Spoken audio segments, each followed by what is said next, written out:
Totalmente de acuerdo, es el tema único del análisis esta noche con Axel Callis, Data Influye, Universidad Central, Tomás Duval, Universidad Autónoma, bienvenidos ambos, ¿cómo están? Buenas noches, muy bien, gracias. Analistas de Tele 13 Noche los días lunes. ¿Quién ganó y quién perdió acá, Axel?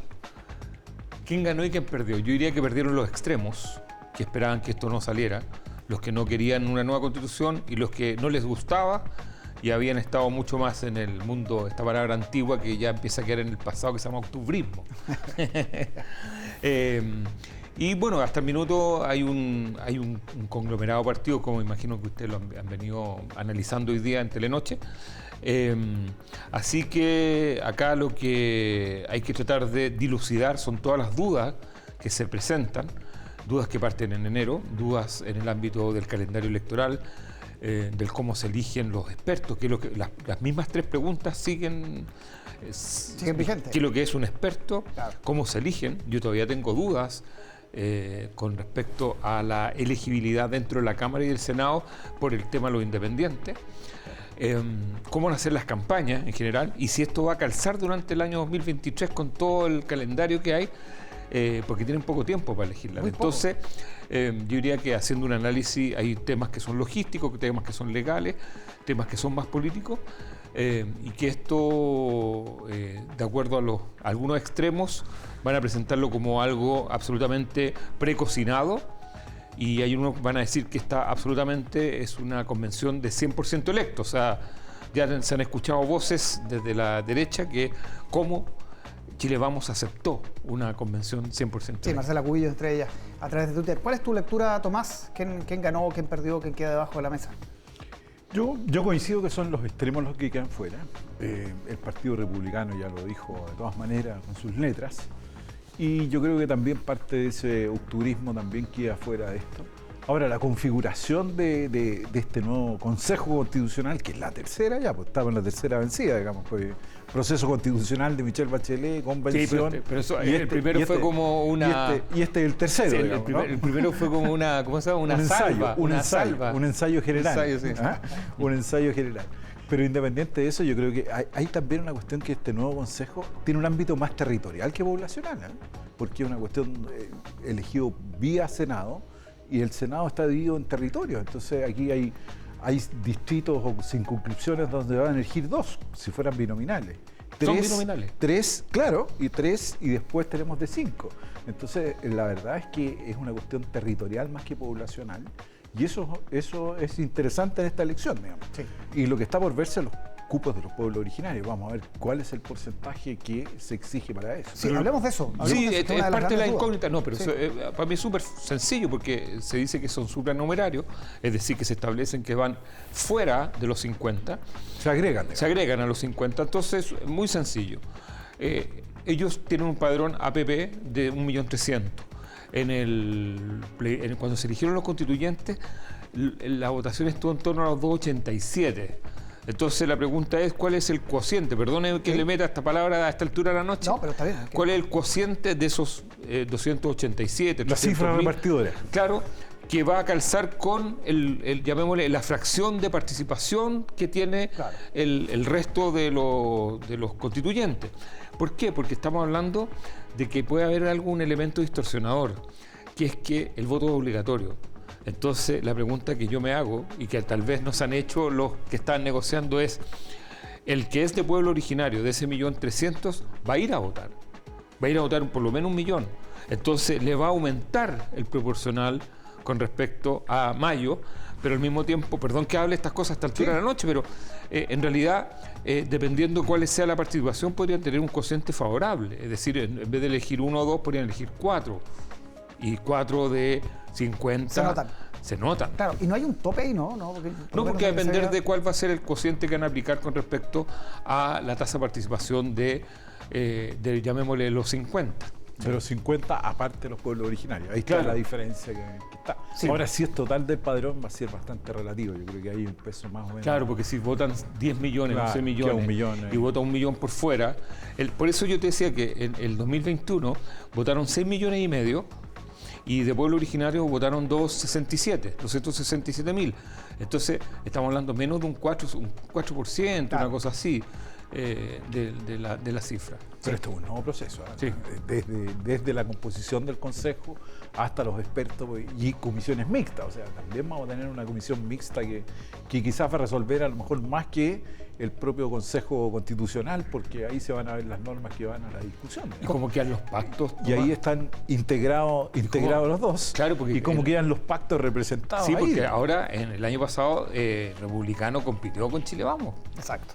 Ahora no sabemos cómo va a ser. Ahora no sabemos cómo va a ser. Ahora, sobre la comisión mixta, ¿es la instancia donde finalmente este consejo se transforma en una instancia mixta? Porque ahí sí los expertos van a tener voto. En la armonización. Sí. Y en la mixta también. Y en la mixta también. Claro, ahí pierde fuerza lo que decía Axel, esto que es 100% electa. Exactamente. Ahí se ve la inclusión de los expertos al interior del proceso constitucional. Si bien cierto, no van a participar de ese Consejo Constitucional de 50, pero en las normas que existan estas dificultades va a tener que ser esta comisión mixta que está integrada por expertos y miembros del Consejo Constitucional. Entonces ahí yo diría que esa es la gran novedad. Hay un órgano distinto, aquí hay 3 órganos distintos, porque hay otro comité de admisibilidad que es distinto a este comité de expertos, que también puede ser importante en la resolución de Congreso. Yo creo que es un proceso constitucional bastante acotado en términos políticos. O sea, lo único que yo tengo... En términos políticos, lo único que sé es que aquí nadie se va a volver loco. Porque esto está lleno de salvaguardas, o sea, esto es como... Estas casas como llenas de alarmas, si uno se mueve va a sonar un pito. Entonces, hay alarmas por todas partes. Pero también hay un espacio también que yo encuentro muy atractivo, porque se tomó el Senado como referente. Sí. Pero este Senado tiene 23 senadores electos en otro Chile. Exacto. Que es el Chile del 2017. Con otro padrón. Que es el Chile que ganó Sebastián Piñera. Exacto. O sea, ese Chile ya se quedó en el pasado. Entonces, yo no sé si estos 50 van a ser parecidos a estos últimos 27 senadores que elegimos en la vuelta anterior. Exacto. Entonces, acá pueden pasar muchas cosas, pueden haber fuerzas emergentes y pactos que nos sorprendan. Y en lo político puede ser complejo para el oficialismo explicar esto de que no es tan 100% electo, que va a haber instancias donde los expertos van a tener voto. Yo creo que eso va a ser complicado al principio, sobre todo con los extremos, porque con los extremos da lo mismo la explicación. O sea, ahora, yo creo que Republicano cometió un error, porque en el fondo, si esto agarra vuelo, como yo creo que va a agarrar, y me refiero que va a avanzar en un plano mayoritario, lo que hace Republicano y CAS esencialmente es achicarse. O sea, va a quedar fuera del mantel. Y un candidato o un precandidato o alguien que tiene aspiraciones en la vuelta que viene tiene que quedar en el lado de la ola grande, claro, no en el lado de la ola chica. Ahora, ¿y podrá hacer lo que hizo el PC el 15 de noviembre, que no firmó el acuerdo, pero después se sumó y tenía convencionales y para muchos manejó muchas veces el debate dentro de la convención? Yo creo que no va a participar de este Consejo Constitucional, porque me parece que a Republicano le interesan las otras materias, seguridad, economía, y se va a ir en esa agenda política, dejando de lado el proceso constitucional. ¿Por qué? Porque ya tiene un juicio sobre el proceso y sobre los cambios. ¿Y dónde está su capitán electoral? Yo creo que en esas cuestiones atingentes. Porque ahí creció la candidatura de José Antonio Caz. Sí, pero fantaseemos. Creció diciembre del 2023, en un año más. 80%, 11 millones votando apruebo. No estamos de acuerdo. ¿Y Caz votando qué? Va a decir que no. ¿Rechazo? Sí. ¿1 millón? Sí. Eso es ponerse un suicidio político. Absolutamente, sí, porque es elegir la puerta chica, siendo que se podría montar en la ola grande.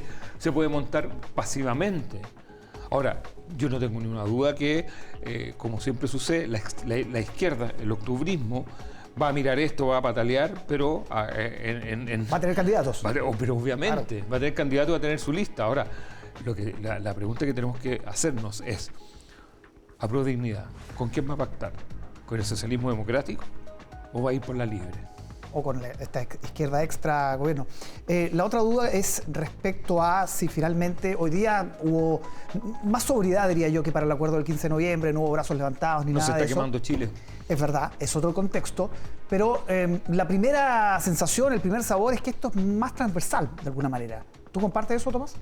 Sí, yo diría que sí, hay un acuerdo transversal y que se hace cargo del rechazo. Yo creo que también este proceso es hijo del rechazo, como el otro es hijo de una temperatura distinta política, el del 2019, este proceso constitucional se hace cargo del plebiscito de septiembre y por eso lo vemos con cortapisa, donde las fuerzas políticas al final de todo llegaron a ese acuerdo. Me parece que desde ese punto de vista sí es un proceso que se hace cargo de su pasado, pero vamos a ver si eso va a resultar adecuadamente o no, con todas las cortapisas que tiene, porque tiene cortapisas desde bases constitucionales, comisiones, árbitro.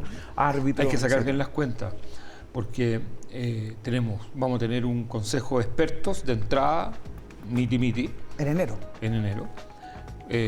O sea, no, me refiero a los árbitros. Sí. Vamos a tener miti. Ahí vamos a tener, no sé, ¿cuántos son? ¿13, 14? ¿Son 14? 12 por cada... No, de los árbitros vamos a tener 7 y 7. Sí. Después vamos a tener 12 y 12, y ahí yo creo que va, dependiendo de cómo sea la correlación de fuerza, va a quedar una fuerza con uno más que otro. Claro. Entonces ahí vamos a tener 2. Pero en la de los 50, esto no veo yo 25-25, o sea... aquí pueden haber sorpresas, o sea, pueden haber un ala, yo no hablo del Partido de la Gente, pero sí que aparezcan algunos independientes. Recordemos el fenómeno de Fabiola Campillay en la región metropolitana. Totalmente, una mayoría histórica en el Senado. Así es. Axel Callis, Tomás Duval, muchísimas gracias por analizar en caliente este acuerdo que ha salido. Estamos recién con las primeras dudas, profesor. Absolutamente, vamos a seguir hablando de esto. Gracias, Tomás y Axel. Estén muy bien, buenas noches.